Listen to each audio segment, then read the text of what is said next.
हमारे चैनल को सब्सक्राइब करें, बेल आइकन ज़रूर दबाएं। नमस्कार, आज की कहानी है स्वर्ग की यात्रा।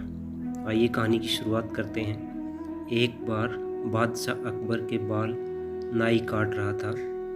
नाई बाल बोला, हुजूर, आपने यहाँ राज्य में तो सबके लिए अच्छा प्रबंध किया है, लेकिन आपके स्वर्ग में जो पूर्वज हैं उनके हालचाल के बारे में पता है? वह वहाँ ठीक तो है ना? उनको किसी चीज़ की कमी तो नहीं है? अकबर ने बोला, कैसी पागलों जैसी बात कर रहे हो? स्वर्ग के बारे में हमें कैसे पता कि पूर्वज कैसे हैं? इस पर नाई बोला, कुछ दूरी पर एक तांत्रिक रहता है। वह लोगों को जिंदा ही स्वर्ग की यात्रा करवाता है। उसने बहुत से लोगों को अपने पूर्वजों से मिलाया है और स्वर्ग की यात्रा कराई है। अकबर ने बोला, उस तांत्रिक को कल दरबार में हाजिर करो। अगले दिन नाई तांत्रिक को ले आया।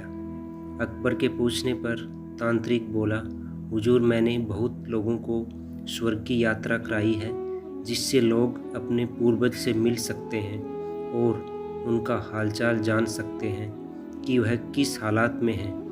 अकबर ने कहा, हमें भी अपने पूर्वज के हाल के बारे में जानना है। उनको किसी चीज़ की ज़रूरत तो नहीं है? उनने कहा, बीरबल मेरे सबसे अच्छे मित्र में हैं। मैं उनको अपने पूर्वज के हाल जानने के लिए भेजना चाहूँगा। तांत्रिक बोला, बहुत कम लोग स्वर्ग की सुख सुविधाओं को छोड़कर वापस आ पाते हैं। अकबर ने कहा, मुझे पूरा यकीन है बीरबल ज़रूर लौट आएंगे। बीरबल ने तांत्रिक से पूछा, आप लोगों को स्वर्ग कैसे भेजते हैं?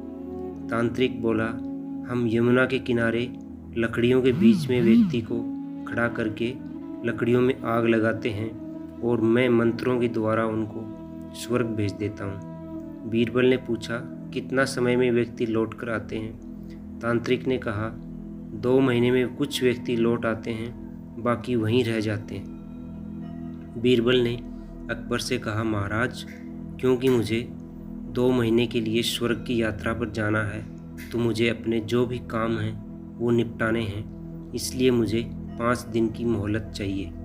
तांत्रिक ने लकड़ियों के बीच में बीरबल को खड़ा करके आग लगा दी और मंत्र पढ़े।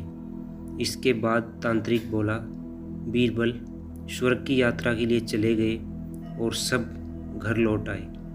2 महीने के बाद एक दिन बीरबल दरबार में हाजिर हुए। उनके बाल और दाढ़ी बढ़ी हुई थी। सब बीरबल को देखकर बहुत हैरान हो गए। अकबर बीरबल को देखकर बहुत खुश हुए और पूछा, तुम्हारे बाल और दाढ़ी इतनी क्यों बढ़ी हुई है और मेरे पूर्वज स्वर्ग में कैसे हैं? बीरबल ने कहा, आपके सभी पूर्वज स्वर्ग में खुश हैं, लेकिन स्वर्ग में कोई भी नाई नहीं है जिसके उनके भी बाल और दाढ़ी मेरी तरफ बढ़े हुए हैं। इसलिए आपके पूर्वज ने एक नाई को स्वर्ग में भेजने के लिए कहा है। अकबर ने उसी नाई को बोला, तुम कल स्वर्ग जाओगे। नाई अकबर की बात सुनकर डर गया और कहा, मुझे अभी मरना नहीं है, और सारी सच्चाई बता दी कि यह सब उसने और तांत्रिक ने दरबार के एक मंत्री के कहने पर किया है, जो बीरबल को पसंद नहीं करता था और उनको रास्ते से हटाना चाहता था। अकबर ने नाई तांत्रिक को कारावास में डलवा दिया और मंत्री को देश निकाला दे दिया। अकबर ने बीरबल से पूछा, लेकिन वह बचे कैसे? बीरबल ने बताया कि उसने स्वर्ग की यात्रा से पहले जो 5 दिन लिए थे, उसमें जिस जगह से उनको स्वर्ग भेजा जाता है, वहाँ से उस घर तक की सुरंग बनवाई। अकबर ने बीरबल की बहुत प्रशंसा की। दोस्तों, कहानी यही समाप्त होती है। हमारे चैनल को ज़्यादा से ज़्यादा लाइक करें, शेयर करें, सब्सक्राइब करें और कमेंट बॉक्स में कमेंट लिखकर अपनी राय ज़रूर दें। धन्यवाद।